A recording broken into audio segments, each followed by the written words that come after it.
The Taurus, one of our earliest encounters of extraterrestrial life. The Taurus has functioned as a thriving ecosystem for longer than our own planet Earth. But recently, there have been many incursion events located on Taurus. These events are dangerous and hinder our efforts at understanding the world of the Taurus.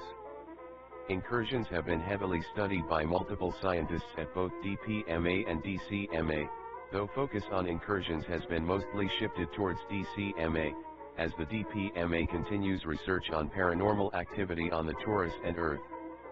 It is now the DCMA's responsibility to undertake the task of assessing and understanding the cause and effects of these incursions.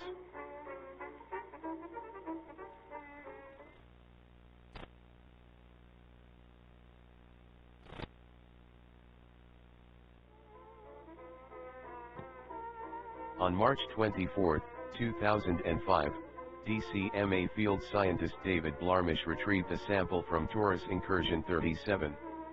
The sample appeared pink with red vines on two sides of the mass.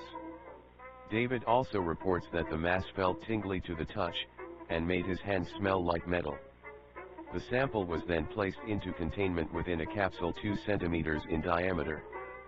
The next day the capsule was missing, the cause of this being unknown, though David admits that it could have just been a simple misplacement.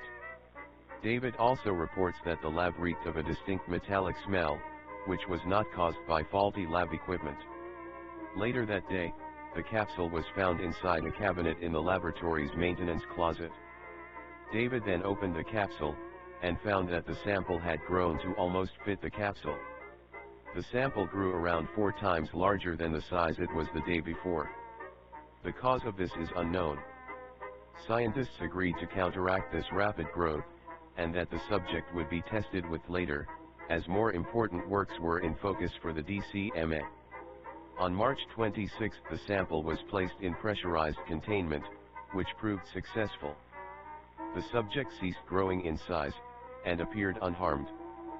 6 days later, a group of DCMA scientists retrieved another object from Torus Incursion 37. The object was an off-white, with pink matter coated along the right side of it. The object also had a circular hole on the left side that was about 6 centimeters in diameter. The matter on the object was scraped off and analyzed, which revealed it had a matching composition of the other subject retrieved from Torus Incursion 37. On April 3, scientists removed TI37-1 from pressurized containment and placed it inside a small viewing room with TI37-2.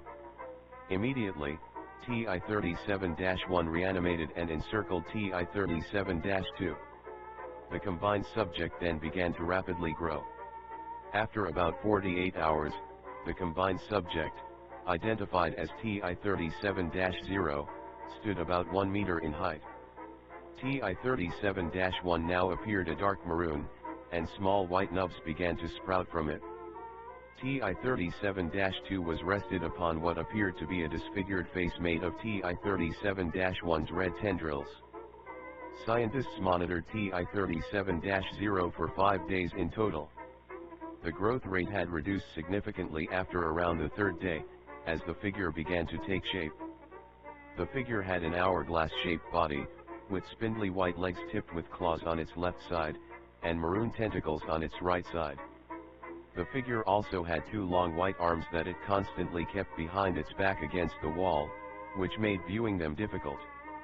The figure seemed intelligent to some degree, and would locate itself in the corners of the room, despite the fact that the room was entirely lit. Scientists dubbed TI37-0, the Masquerade Man, as it appeared similar to those at a masquerade. On day 4, the Masquerade Man grew a large eye that fit inside the socket of TI37-2, which only further exaggerated the nickname. Scientists report that the Masquerade Man would make eye contact with scientists behind a one-way mirror. Alongside this mysterious occurrence, the Masquerade Man would also constantly peer around the room in a way that seemed calculated and intelligent. On the 5th day of study for TI37-0, the subject disappeared from containment. Scientists state that there was a black imprint left on the floor that appeared to look like a burn mark.